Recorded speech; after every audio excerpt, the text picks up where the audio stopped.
This podcast is sponsored by nobody. Hey dudes, welcome to Splat from the Past, the only 80s themed horror and sci-fi show where things can get totally radical. Now today, I will be welcoming back the gorgeous, the beautiful, the sexy, the vivacious Deb Gardner. She's coming back on today, and we are going to nerd out on the entertainment of our youth, film, television, music, and other things, and I am so excited. I cannot wait. Last time I talked to her was in late 22, and we've been trying to make this happen since May, and it's finally going to happen today. Deb is a social media influencer of positivity and sexiness. Join her Facebook groups, Deb's fan page and Deb's Den of Desire. You won't regret it. It's going to be another great conversation today. Stimulating is the key word. Also, yesterday, my stepsister, Tina, passed away. I didn't know her that well, but I was like a real brother to her, and she treated me like one. And I feel bad for my stepmom, Anna, and my dad. Rest in peace, Tina. Today is National Orgasm Day. Rub one out. Make whoopee. Whatever your heart's desire is, just do something about that congestion. So yeah, here is my new interview with Deb Gardner. Hey Deb, welcome back. How are you doing, darling? Good, Tommy. How are you, sweetie? I am fantastic. Just fantastic. Awesome. Yes. How's the hot weather over there? Oh my God, it's like brutal here. It's like I think 108 here in Arizona today, so it's insane. Can't really do too much outside. I know how it is over here in Modesto. It's friggin' insane. Is it hot there too? Yeah, very. Yeah, you're not too far from me there. Yeah. Stay over. So, going back in time, do you remember the first movie that impacted you as a child? Probably The Wizard of Oz was the first movie I saw as a kid. Yeah. And really, just with all the cinematography, and there was the wizard and Dorothy, and I think that really impacted me with that movie. Yeah, that was one of the early ones. That was one of the early ones for me as well. But Back to the Future is truly the one that impacted me. My parents used to let me look at their yearbooks, and I always had that fantasy of going back in time and seeing them in high school and finding out why they're so fucked up and I'm so fucked up. I would love that. If that could happen, that would be awesome. So I can change things. I think that's why people love that movie so much, because everyone has that fantasy that everybody can relate to. Absolutely. We all have regrets. We all want to know, like you said, why am I fucked up? What happened in my parents' childhood that made them that way? And, because we all have shit we deal with from our childhood. So it's, we all want to know what's going on. Exactly. What genre did you gravitate toward the most? I'm a total, a feel-good movie. It's got to have, love, and it's got to have probably romantic comedies, but it's got to have some kind of good message. I really didn't like too much the horror movies because they scared me, but anything that's a feel-good movie, that has a good message, and comedies probably, romantic comedies probably my go-to for most women, rom-com. Yeah, comedy and horror were like my two favorites. I had to get into horror on my own mostly. My parents, they didn't love horror, but they loved Jack Nicholson, so they showed me The Shining when I was a year old. And oh my gosh. From that day on, I couldn't watch horror again until, let's see, I saw the movie again when I was 7 and then loved it all of a sudden. And then I started watching slasher movies when they were asleep. And that's where my love for horror officially began. But for comedy, yeah, I mean, my brother's 9 years older than me. He used to tape movies off HBO. We had Porky's, Revenge of the Nerds, Zapped, Weird Science, Bachelor Party, Private School. I loved Mel Brooks movies like Blazing Saddles and Young Frankenstein and Silent Movie and High Anxiety. Love that one. History of the World Part 1. Yes. Oh my gosh. He's amazing. Yeah. Oh my God. It's just, it's funny. People talk about how a lot of his movies can't be made today and stuff. They're still loved and celebrated by a lot of people, though. Yes. Mel Brooks was a genius, I'm telling you. Yeah, he still is. I don't know why he stopped making movies after Dracula Dead and Loving It. I always thought that was not a good one to go out on. Yeah, exactly. Maybe he'll do something else, hopefully. I don't know. I mean, he's 98, and it looks like Clint Eastwood at 94 is winding down. That's crazy that the guys are in their 90s and still doing this. I mean, that's just crazy to me. It doesn't happen often, but for some reason, the fate of the world has chosen these two guys to carry on that long. And Norman Lear died last year. He was 101. That guy didn't get successful till he was 50. Wow. That's crazy. Yeah. Wow. Yeah, I love Clint Eastwood, watched all of his westerns as a kid growing up, and now he's making amazing movies. And also, who I like is the guy that played Opie. Ron Howard. Ron Howard. He's amazing. I love his movies. Oh God, do you remember Grand Theft Auto? Have I seen what? Do you remember Grand Theft Auto? Yes. Yeah, he starred in it. That was the first movie he directed. That movie is so funny. Out of all the car movies that came out in the 70s, it is just so clever and well written. There's a cop whose car breaks down, so he has to take the bus. There's the ex-boyfriend who's driving with a horse jockey outfit on. It's hilarious. And now his daughter is an actress too. She's pretty good. I've heard about her. In all the dinosaur movies, I can't think of her name, but she was all the ones with the dinosaurs, the movies.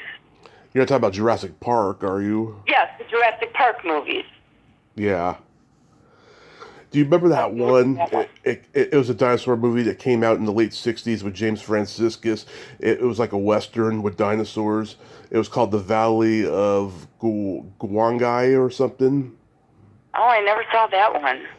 Yeah, it's 1968, James Franciscus. And it shows up on Creature Features occasionally. Ray Harryhausen produced it. Oh my God, Creature Features. I used to watch that every Friday night. Oh my goodness. Oh yeah, who was your? You remember that? Of course so when I was growing up, okay, we had no local guys anymore in the Bay Area. Bob Wilkins and John Stanley had been around when my parents were growing up, but by the time I came around, it was Gilbert Gottfried and Rhonda Shear on USA Up All Night. So that was my early reference for horror hosts and stuff. But who was your local guy? I can't remember his name, but he had the beard, he had the cape, but I can't remember his name. He had a mustache. Oh, was it Dick Dizell, Count Gore Duvall? Yes, that guy. Yeah, he's a Chicago guy. Yeah, I've had him on the show. He was amazing. He looks really cool, too. Yeah, I mean, he's still out there. He's doing horror cons and stuff now. Really? Yeah. Wow. So he's got to be up there in his 60s, 70s.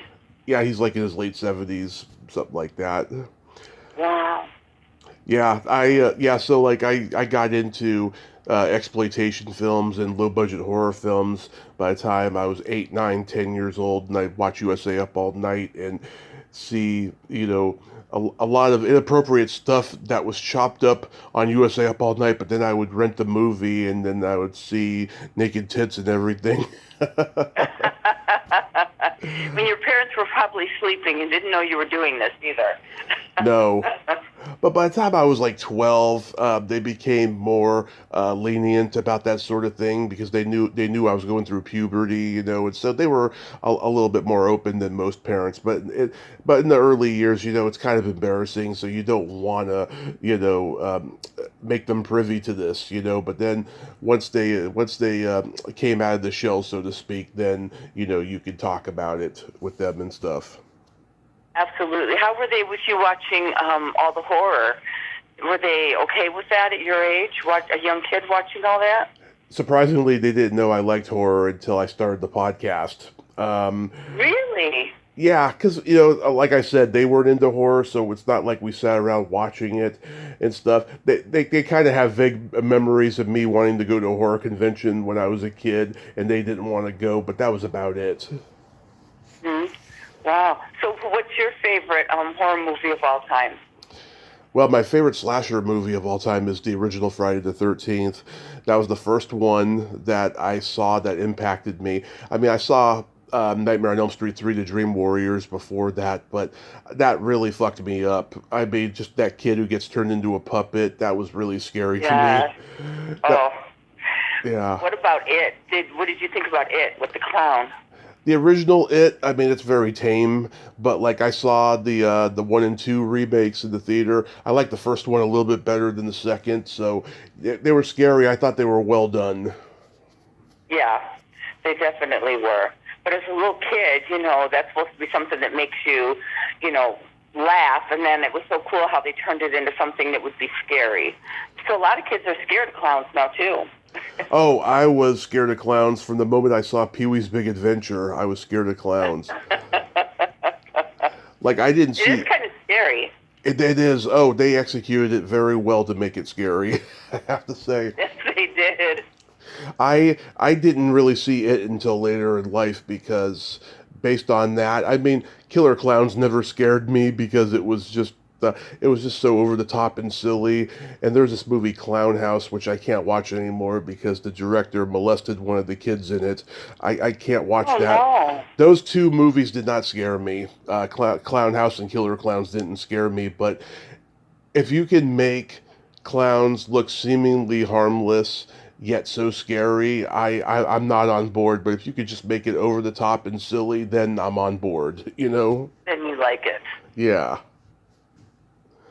Yeah, it's an interesting thing with me and clowns. Yes, I like clowns. But they're kind of scary, though, with all the makeup and stuff, as a kid. And, it can be scary. Because, is that real? Is it not? Yeah, I was a clown for Halloween when I was 7, and I still have a picture somewhere of it. It's not a really good view. I wish I had expanded it more when I uploaded it many years ago, but it was cute. I had like a clown suit that I got into, and I remember my brother telling me to like stuff it with cotton to play a fat clown. I was like, oh no, I'm not gonna do that. I would have been sweaty if I had done that. I love Neil Simon movies like The Sunshine Boys, The Goodbye Girl, Biloxi Blues, stuff like that. You know a lot about movies. You are definitely a movie buff, Tommy. Yeah, my mom works for the cable company. I was a latchkey kid, so that came in handy. We took trips to the video store and to the movie theaters quite often when I was a kid. Remember Blockbuster? That used to be the thing we'd all get our movies from when it first came out. Yeah, I gotta tell you, we went there often, starting when I was about 10 or so. But like, I love the mom and pop stores better because they had a much more wider selection. Occasionally, when you went to a Blockbuster location, you would get lucky and see something that other stores didn't. But mostly it was the mom and pop I love. Did you have one close to your house when you were growing up? Oh, the Blockbuster? Yeah, we had one close. We had one open close by when I was about 10 or so, but we had a mom and pop video store, or we had actually a few in distance to where I lived. We had this video store, Shoreview Video. Oh God, here's a funny story. I loved Irwin Allen's adaptation of Alice in Wonderland, and I wanted to go to the video store to see if they had it. So my grandmother, who was about 70 at the time, and I was 7, took me there. And there's a guy working the counter. I'd never seen him before. And he went into the back room because an Alice in Wonderland came up on the computer. Now, the back room is where the porno movies were, right? Yes. Oh, yes. So he brought out the X-rated Alice in Wonderland that Christine DeBelle starred in. So I go home. I turn this movie on. and for the first 10 minutes, there's no nudity, and I am bored within 10 minutes, so I turn the movie off. So fast forward to 2017, I'm about to interview Christine DeBelle, and I'm doing research. She told me not to mention the X-rated Alice in Wonderland movie, and I didn't even know it even existed. So, of course, there's no footage of it on YouTube. So I just Googled images, and oh my God, I remembered that white rabbit from the movie. I never forgot the way he looked. He was this like Jewish looking white rabbit with glasses, I remember. And I told her the story in email, and she thought it was pretty funny.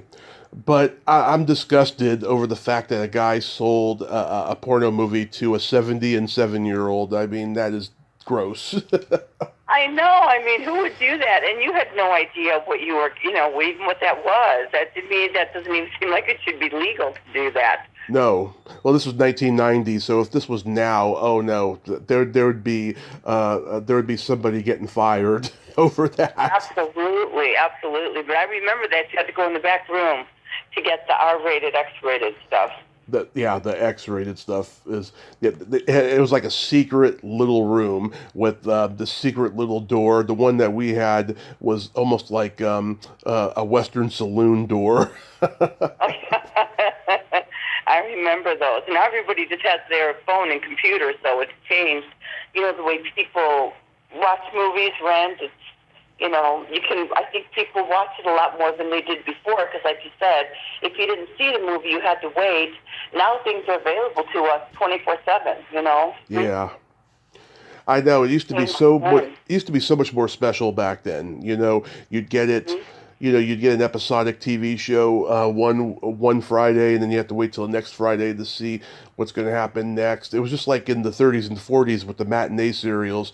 People would have to go see it, and then they would have a cliffhanger, and then they have to go back the following weekend to see what happens. Exactly. And now it's like, nobody has to wait for anything. Like we hate it if we have to wait, next week for the next episode, whatever. I remember watching Game of Thrones, and that was probably when I felt that same excitement, like I finished watching it and couldn't wait for next week's episode, Mm-hmm. Exactly. Now I heard they're going to be having ads now and commercials on Netflix and on some of the streaming apps. Oh God. Oh God, I hate that. I hate the fact that they're gonna have commercials and ads on Netflix. Oh my God, that's just the end of our civilization as we know it. I know. It's like, are you kidding me? We're paying for this. That's why we pay for it. Otherwise, we'd watch regular TV because I hate ads. Well, Tubi has ads. I just got into Tubi. I love it. I can get anything for free on there, but I just hate the ads. Oh, you like that? I haven't tried it. Oh yeah. Oh God, you could find low budget exploitation movies from the 70s on Tubi. It's fantastic. Oh, and it's free, or you pay for it? It's completely free. The movies you get. Oh, I'll have to try that. Yeah. No, there's no commercials. There is, but there's only like maybe 2 of them, and they last like a minute each. So. It goes by fast. Okay, that's not bad. Do you remember your first driving experience? Oh, yes, I remember my first driving experience. As I don't remember what we were watching, but I just remember my dad saying, we were in a station wagon, and he's saying, tonight a man is landing on the moon. Yeah. That's what I remember about my first, and so we were looking up at the stars, and he's like, we've got a man on the moon. Don't ask me what the movie was. That's all I remember about my first driving experience was, oh my God, there's a man on the moon tonight. Yeah. So I was 2 when my parents started taking me to the drive-in. I kind of remember the first time we went to go see Weird Science and Rambo 2. And when I was about 3 and a half, they stopped taking me to the drive-in for a few years because it got to a point where I was either falling asleep in the back seat or I was getting out of the car and knocking on windshields. Do you even have drive-ins nowadays? Do they still have them? There's one in the Bay Area in San Jose. I want to go to it soon because I miss going to drive-in. The one that we used to go to, it closed down around 2001. Oh, yeah, 'cause I don't see them anymore, but that was like what you did as a family. You put that speaker in the window, and a lot of times they'd let us sit on on the hood of the car with our pillows to watch movies or on top of the car. It was like a whole family experience. It's like the opening of the Flintstones. Yeah. And you'd get like 2 or 3 movies, it was pretty cool. I miss Yeah. those days. I actually that was one of my first jobs I had, was working at a drive-in in the refreshment center, making hot dogs and stuff. So I remember the first time that I ever saw Charlie Chaplin. My mom had to go to the snack bar to complain about something at the drive-in, and I see Charlie Chaplin. It's like an ad for Bagley's cookies, and I'm like, "Hey, mommy, I want a cookie just like that man has." And she's like, "You don't get a cookie. I'm mad." oh, that's pretty cool. That was fun though. So you loved drive-ins, huh? When you were little? Yeah. Oh God, I can remember every movie I ever saw at the drive-in, and Really? yeah, I saw everything from the Teenage Mutant Ninja Turtles movies to Forrest Gump to oh God, that movie with Sarah Michelle Gellar, Cruel Intentions. I was shocked my Oh, that dad. was. I was shocked my dad wanted to see that movie. Um, God, the Nutty Professor movies with Eddie Murphy, King Ralph with John Goodman, lots of stuff, lots of stuff. You like all genres of movies then? I mean, horror being your favorite, but Horror and you enjoy comedy, all types of cinema, huh? all types. Yeah, there's not a genre I don't love. Not none. I love them all. Yeah, you like the B movies? Love the B movies, yeah. Because, making a movie is a gift. Not everybody can do it. And, it doesn't matter if it's going to turn out good or bad. At least you're doing it, because a lot of people can't even get financing to make a movie. Right, it costs a lot of money. Yeah.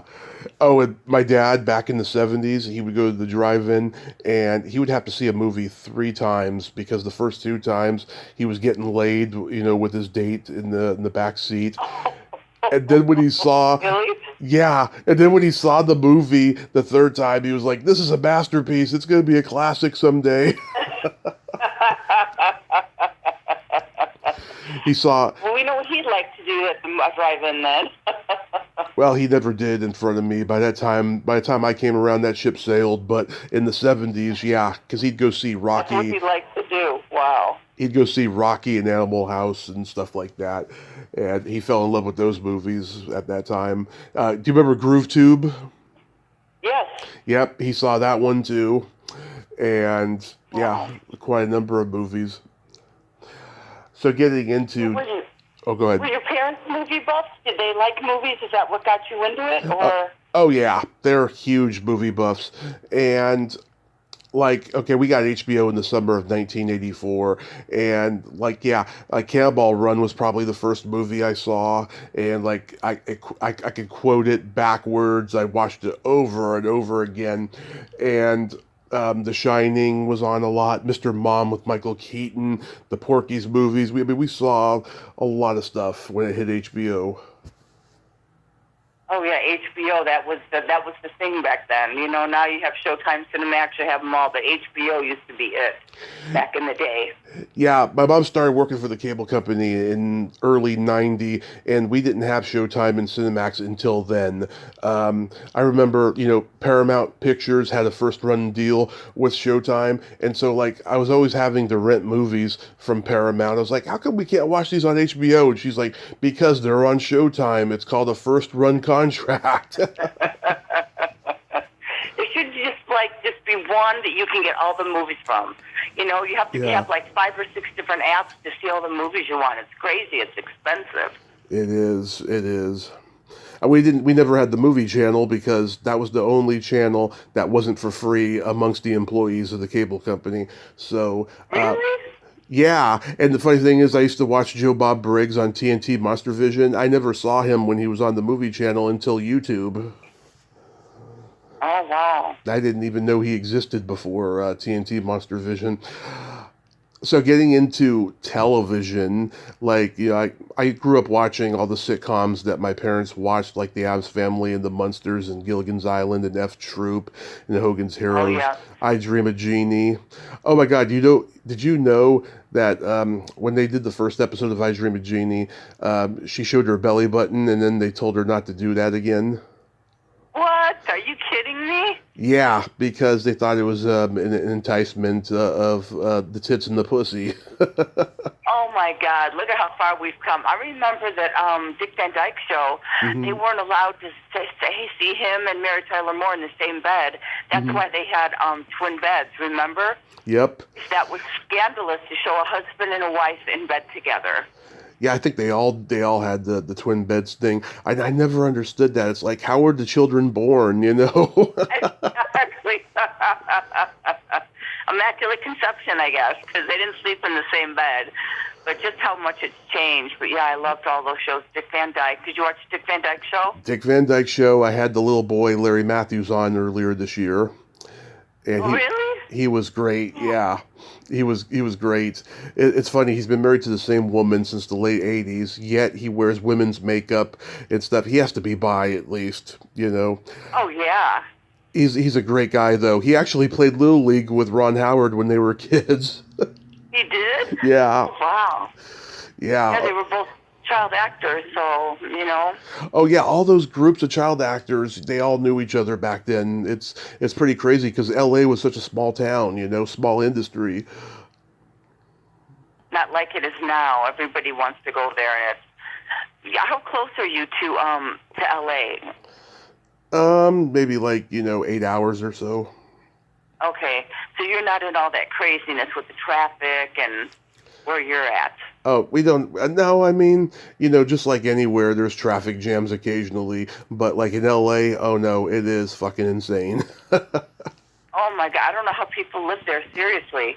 Yeah. You know, it takes a half hour to get 1 mile. That would just drive me crazy. No wonder there's road rage. Yeah, and every time I go out there and stuff, yeah, we're just in traffic for a long time trying to get somewhere at a certain time, and I don't know I don't know what it is, but occasionally we get there on time despite the traffic. I don't know, it's a miracle. It's crazy. I mean, I couldn't. There's no way I could live there. No, I don't know how people do it. I wanted to. You know? I wanted to for a long time, but since the pandemic, no, not really. I'd love visiting there though. So, what is your town known for in California? What's my town known for? Well, San Mateo has a lot of famous people who grew up there.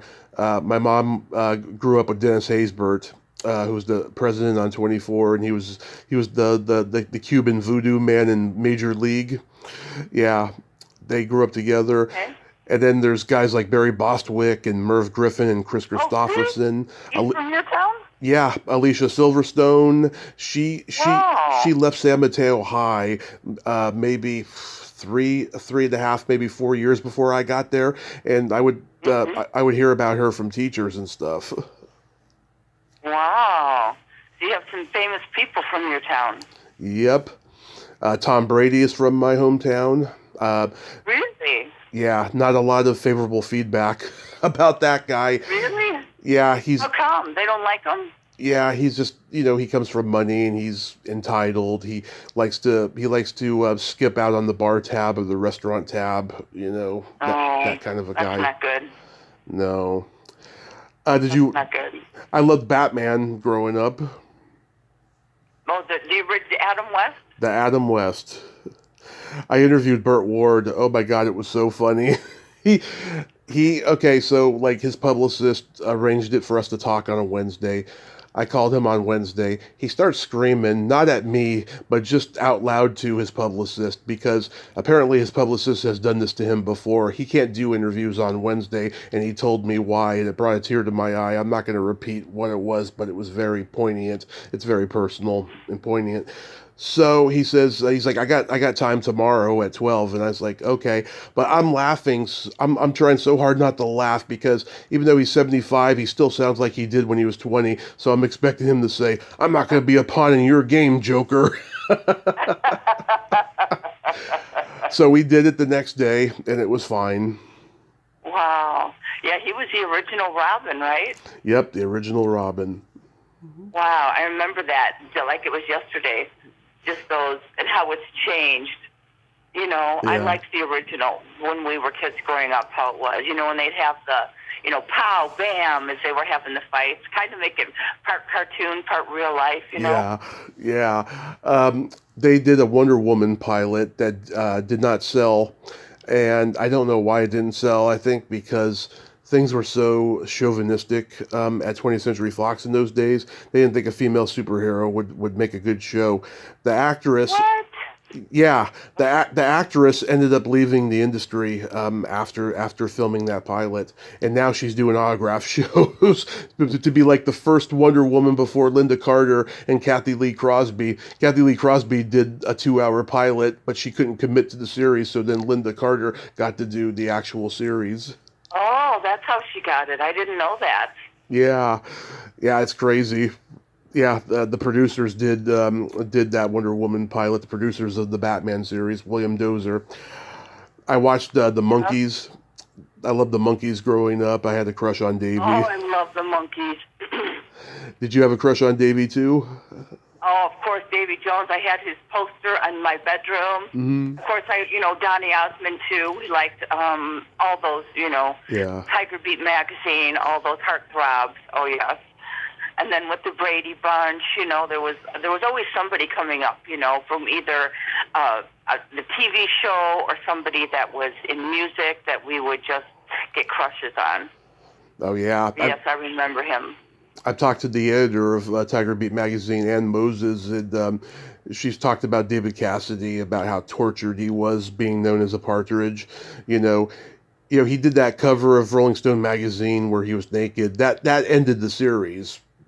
Really? That's when it ended? Yeah, because they were like they couldn't see him the same anymore. They couldn't see him be a Puritan anymore.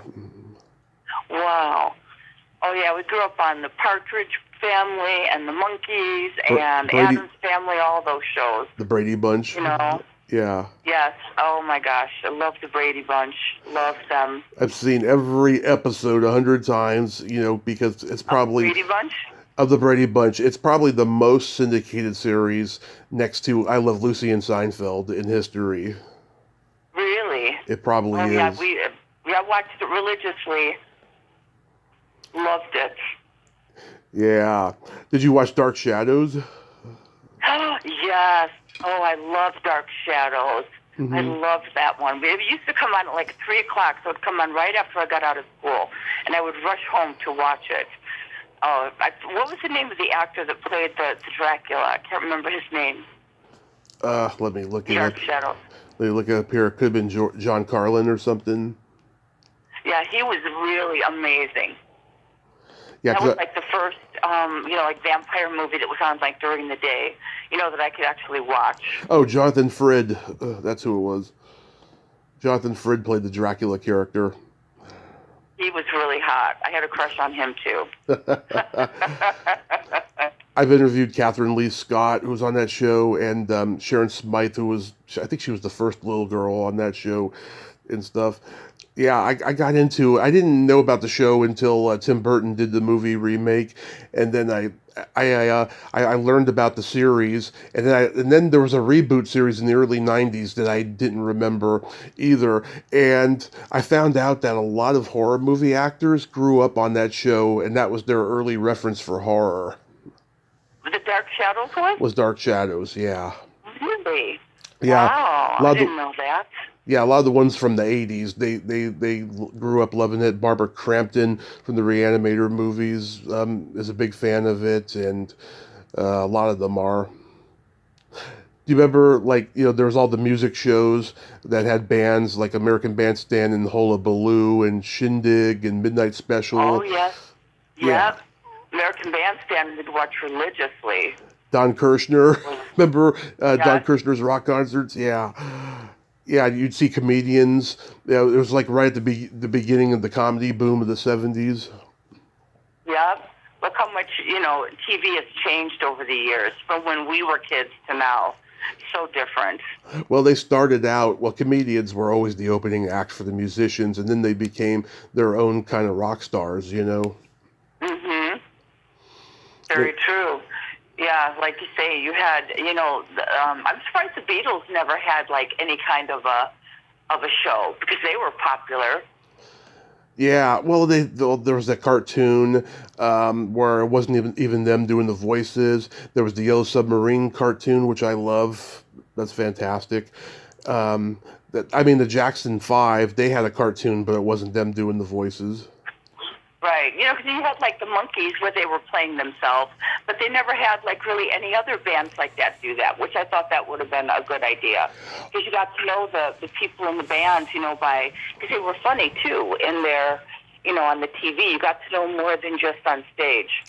Well, the Partridge Family was originally going to be the Cowsills. It was going to be their show, but they decided not to do it because they didn't want to live in L.A. at that time for a long period of time. So they said, okay, let's make up a family. Let's make up a family band. Just like they made up the Monkees.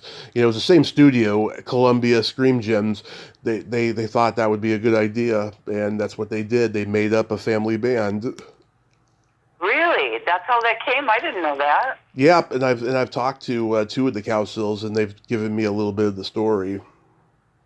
Really? So they just made them up and Yep. get them on. Yeah. Wow. Whose idea was it? Somebody over at Columbia Screen Gems. Shirley Jones had married into the Cassidy family just recently, and she was a huge movie star at the time. She didn't want to do a series. She thought her career would be over, but because it was her family, it was her stepson David. She's like, okay, I'll do it. And of course, they found Danny Bonaducci and Susan Day, and the other kids as well. Yeah. That used to be one of my favorite things to watch in that bus that they would drive on. Yeah. You remember Romper Room? Oh, yes. You have to look into the mirror? Yep. Yes. Oh, my gosh. This is way going back to my childhood, Romper Room. Well, we had it when I was a kid, but it was Miss Sharon. She was a beautiful black lady, and she used to look into the mirror. My name got mentioned. Really? Mm-hmm. Did you ever watch Captain Kangaroo? He was done by the time I came around, but I always heard jokes about him. Sam Kinison did a hilarious routine about him. Really? Oh, yeah. He was supposed to be really nice. And then, you had Captain Kangaroo, you had the guy that Won't You Be My Neighbor, Rogers. Mr. Rogers, I watched him. These guys, with these kids shows back then, which you don't see too much anymore. I interviewed his mailman, Mr. McFeely. Yes. Yes. Mr. Rogers, I guess, was a really, really nice guy. I saw the movie they did about him, and I didn't know that the reason he wore long sweaters was to cover up his tattoos. Oh, yeah. And it's funny, a lot of people started out working for him before they were famous. Michael Keaton worked for him. Because they were in Pittsburgh, Pennsylvania, and because Night of the Living Dead was filmed there, George Romero worked for Mr. Rogers, and so many of his actors in those movies, those Living Dead movies, they worked for Mr. Rogers. Really? He was like an amazing man from what I heard. Very caring and took care of people and was just a really, really nice guy. He was. What you saw was what you got with Mr. Rogers. He wasn't a phony at all. No, that's what I was going to say. What you saw on the TV is how he was in real life. And you don't get that too much nowadays with people. It's all an act. It's a facade. But he was a genuine good person. Yeah, and he was very sensitive. He went on the Tonight Show with Johnny Carson. He didn't like Johnny's parody of him, but he loved Eddie Murphy's parody of him on Saturday Night Live because he's a black inner ghetto Mr. Rogers, Mr. Robinson. It was so damn funny. Yeah, he loved it, and he was supposed to make an appearance in one of those sketches, but something happened with the schedule. It never happened, unfortunately. Oh. Yeah. He was amazing. He's dead now, though, right? I think he died. He died like 20 years ago. 20 years ago? Okay. About 20 years ago, yeah. That went fast. Yeah, that's crazy. It's been 20 years. I just remember seeing the movie and learning a lot about him that I didn't know. because they never went into it. You know what I mean, about his personal life. Yeah. It was his husband, and I was really impressed with him. I know there's that picture out there where he's laughing and he's giving the finger. I don't know if if that really happened. If it did, he probably didn't mean to give the finger. Didn't I read there somewhere that he was in the Army or the Navy or something? And Probably. What was he in? Probably because back people in his generation were in the Army and Navy a lot back then. Yeah, that's what I thought, and that's why they said he was really tough, but then he got really soft, and he went helping kids, and I forget what the real story was, but I know it was something very inspirational. Yeah, and he wouldn't let Lady Aberlin play Barbara in Night of the Living Dead because he thought that it would go against her image of playing Lady Aberlin. Really? Yeah. He was very considerate of people. Too bad there's not more men like him now. Yeah. So getting into music, do you remember the first album you ever bought with your own money? Do I remember? What was the first? The first record. Yeah, whether it was a single or a full-length album. It was actually I Loved Barbra Streisand. It was an album. Nice. It was called Call Me Barbara, was it? And I used to, that was my first album. My mom was a country western singer, so we, like Loretta Lynn, she brought me that. So, and we actually lived right by the WLS Tower in Chicago. Nice. So, yeah, we could see it from our bedroom. That is wonderful. That was crazy back in Chicago. Did she ever get a recording contract? Yeah, she was. Her very first single was, her stage name was Dottie Ferguson, and she was actually on the WGM Barn Band in Chicago. And her single was a Happy, Happy Birthday Baby. Nice. Mm-hmm. My mom grew up on TV. Did she know Loretta Lynn or any of them? She didn't know Loretta Lynn, no. No, she didn't know her personally. But what happened is my mom got pregnant with me, and that day, that was like scandal. So she had to give up her career. Right. Back then you said that was back in the 50s, that was like and she let the family down, or just to pick it up. But nowadays, it's no big deal, but back then it was a huge thing. So we should have been stay-at-home mom after that. Mm-hmm. I was an MTV kid, so like when I was 8, I got birthday money and I had Phil Collins' No Jacket Required and Poison's Look What the Cat Dragged In.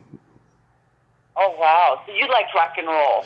Always. I was into like all the 80s hair metal bands, which my dad disliked. My dad got me into 70s hard rock because he had a hard rock band when I was a kid called TNA, which stood for Tommy and Alan. He had 2 guys named Alan in his band. They were a power trio, and they did the most horrible covers of like Judas Priest and Black Sabbath and the most horrible misogynistic songs they wrote. Really? Yeah, they had to rent a space in order to rehearse because my grandmother moved back in and the room was right next to the garage, so she heard all this shit being done. So your dad was a rock and roller too? Yeah, he played guitar. He tried to teach me how to play guitar. I never mastered it. He was a big Van Halen, AC/DC guy. Oh yes, well I loved AC/DC. Yeah, huge AC/DC fan. And we had a big old box of vinyl records. And we had everything from the Beatles to the Stones to Johnny Cash live at Folsom Prison. There's... Wow. Mostly 45s is what you're behind, then? We had a couple 45s. We had like the Who's You Better You Bet on 45. And what else? Something else, but like, yeah, I mean, we had a big box. There's nothing like that stinky, musky smell of vinyl. It's so intoxicating. Oh yeah, those were the days. I miss those days. Didn't we? Our jukebox. Remember the jukeboxes? Oh hell yes. I actually had one in my house, and I still have a lot of 45 records. Mm-hmm. My first record was a 45. So. Did you have 8 tracks? Oh yeah, I had 8 tracks, went through all that. I was just telling my kids, I said that when I was growing up, we just had a black and white TV that had the rabbit ears. We couldn't, it had like 3 channels. You know, there was no microwave when I was growing up. I remember being in high school when we got our first microwave, and, you know, phones and how everything is smooth. Yeah. Do you remember your first concert? My parents were very strict. I was never allowed to go to a concert. Wow. Ever. Yeah, my mom was so afraid that her biggest fear was me getting pregnant like she did, ruining my life. So they away from any place they thought that I could meet a boy or see a boy or have sex. So I was not allowed to go to concerts. So all my friends were, but I wasn't allowed to. So. Oh, that sucks. Yeah, I never got to do. And I lived in Chicago, too. There was a lot of cool ones, but no, they were very overprotective. I've seen some of the best. Alice Cooper was my first really big concert, and I love Alice. I have all his albums. I know all the lyrics to his songs. I mean, I worship Alice. But I saw Aerosmith. I saw Foghat, Van Halen, Scorpions, Def Leppard, Rush, Joe Walsh and Bad Company, Steve Miller and Journey. I've been to some great concerts. Wow, it sounds like it. You've been to a lot. That's crazy. Yeah, Alice Cooper, he actually lives here in Arizona, and he's got a restaurant. Yes, Cooperstown. I lived in Arizona briefly back in 2007. I wish I had gone over to Cooperstown, but I never got to. But, you know, there's still hope in the future if I go visit my cousins. Yeah, it's an amazing restaurant. You'd like it. Yeah.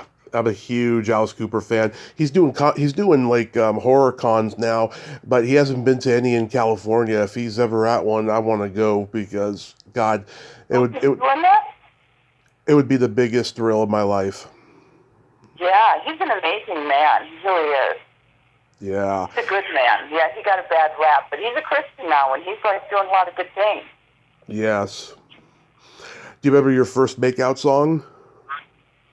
My first believe it or not, it was called, another song, Everybody Was Kung Fu Fighting. Yeah, Carl Douglas. That's the song that was playing when I had my first kiss. It wasn't very romantic, but it will always stick in my mind. It was in the 70s, yes. Everybody was Kung Fu Fighting. Mine was what about yours? Janet Jackson's Love Will Never Do Without You. Oh. Very sensuous song. Yeah, I've always loved that song. It also led to my first finger bang as well. Really? Yeah. That's really special. I was 12, you know. You still like Janet? Oh, yeah.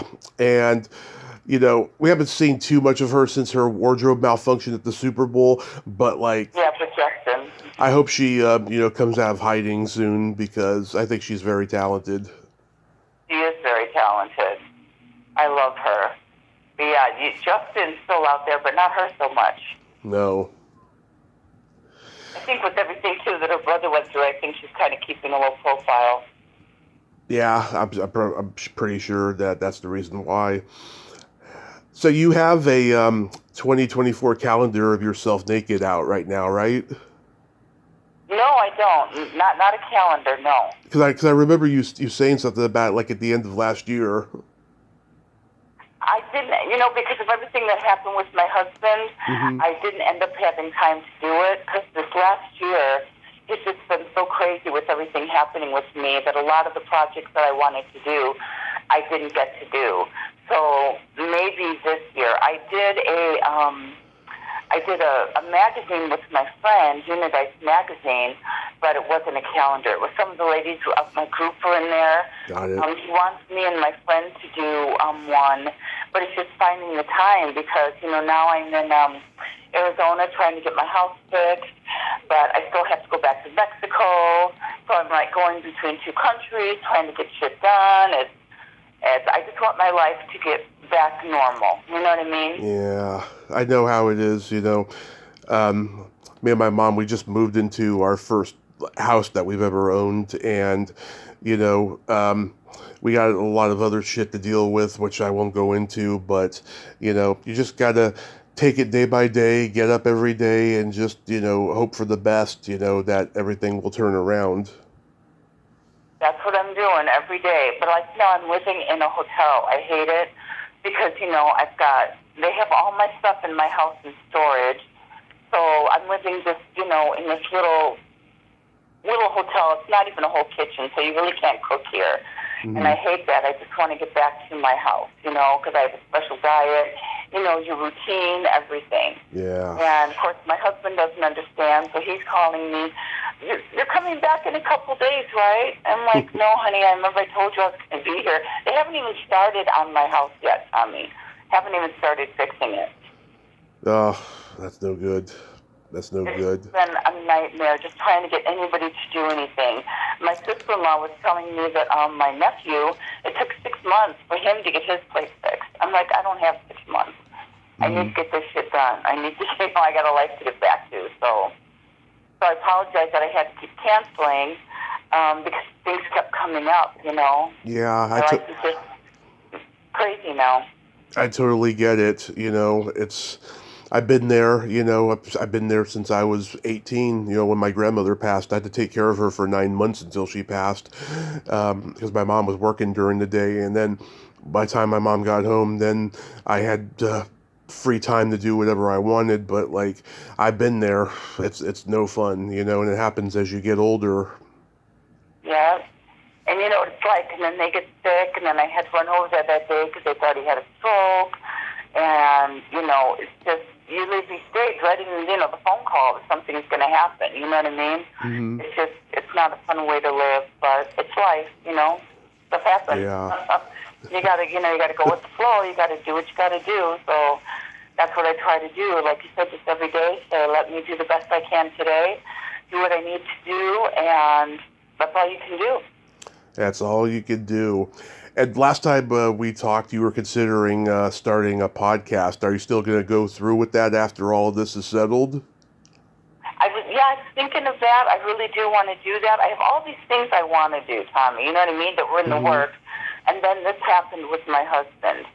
So it's really hard for me to make any plans until, because as this disease progresses, he needs more and more care, you know what I mean, and takes more and more time. So right now, I always say, God knows. I don't know. So yes, I would like to do that in the future, but I really can't make any plans until, I see what happens with my husband. He's my priority right now. So it kind of changed my whole life, Mm-hmm. And we had to shift the focus of what I was doing with my groups and with, the ladies, and then I had to shift back to family. So, it's everything's a season. This is just a season of my life. And, hopefully I'll get back to the season of being able to do the things I love to do. I'd love to be your first guest if you start one. You will definitely be my first guest, Tommy, for sure. Well, you know that. You already have an invitation. And I have a friend that wants to help me with it. So maybe next year, we'll see. That would be fantastic. I feel so honored. Thank you. Today is National Orgasm Day. Have you had one yet? Yeah. Not yet, but I definitely will before the day's over, I promise. I had one a half hour before we started. I'm telling you that every day should be Orgasm Day. It should be, yeah. I love how you talk about positivity on your group pages and bringing the pleasantries of sex into the mix, because I just think that we're a country that has become so prudish about sex that people don't take into account of the positivity of it. Absolutely. Sex is beautiful to be enjoyed. Women's and men's bodies are, why are we so ashamed of the naked body? It's like it's beautiful, and it should be, adored and enjoyed. And I just didn't get this whole thing about, and my parents were like that, so I had to overcome all of this. You know what I mean? Yeah. Because my parents, because of what happened to her, they tried to say the other way, like sex is it's a duty, and it's like, hell no, it's not. Are you kidding me? Sex is fun. I love sex. But But, our family, my family didn't want me to know that. So I had to learn the hard way, and mine's been like a journey of discovering my sexuality, and that's why I want to share with women, you know what I mean? And women with my generation, it wasn't, our parents didn't talk to us about sex, about how beautiful it is, you know what I mean? It was so different. And, with my daughter, we talk about sex with my kids. I want them to know it's a beautiful thing. Nothing to be ashamed of. Orgasms are healthy. I think all this is healthy. Good for you. It is. Your mom. It is. It's part of my life daily. And I have, a gorgeous lady like yourself, to help me with that, when I go on your group page and everything. Good. I'm glad I can help. Because right now, my sex life is just my toys, so I know what that's like. You know what I mean? Yeah. My battery-operated boyfriend, I've already had to get another one. I've worn him out. But, because of the situation with my husband. But, you still have to find a way to keep that part of you alive, no matter what you're going through. You know what I mean? If you don't have a partner, there's sites, there's all kinds of things. But you can't stop. To me, I think an orgasm a day keeps the doctor away. Keeps you healthy. Keeps you happy. Absolutely. I have a couple jokes for you. Okay. Okay. What kind of meat does a priest eat on Friday? What kind of meat does a priest eat on Friday? I don't know. What kind of meat? None. That's a good one. That's a good one. Thank you. You know the difference? You know the difference between a pizza man and a gynecologist? What's the difference between a pizza man and a gynecologist? They can smell it, but they can't eat it. Where do you get these jokes? They're good, Tommy. I like them. Half of them were from my stepdad when I was a kid, and half of them I've learned over the years. Like, I have a Rolodex in my brain of jokes that I've just collected over the years. You're good. I hear a joke and then I can never remember it to tell it. That's my problem. You're lucky that you can have a good retention to remember all these jokes. Occasionally, I'll forget certain jokes, and I wish I remembered them. We all go through that. You have a very good memory for a lot of things. I do. I mean, I'm 41 now. There's certain things that I'm starting to lose, but like everyone's telling me, get used to it. Yeah, just wait till you get in your 60s. Enjoy it. You have to work on it to remember stuff. Yeah. There's so much stuff you're trying to remember. Yes. You're doing a great job. No, you have a very good memory on a lot of things, Tommy. What you know about movies and music and jokes and all kinds of things. Yes, I'm very blessed in that department. Thank you so much, Deb, for finally coming back on. I love you. Thank you for nerding out with me today, and I hope things get better for you at home, and be safe out there, and rub one out and enjoy. I will. Thank you. I love you too, Tommy. Thank you for having me on. Have a great day. You too. Bye-bye. Bye. Well, there you have it. Deb Gardner. Ain't she a sweetheart? I love her so much. She is just so much fun and honest and real. Go check out her Facebook groups, Deb and Friends, Deb's Den of Desire on Facebook. And that's all there is to it. Well, until next time, this is Tommy Throwback Kovac saying there's no shame in living in the past because the present sucks. Later, dudes.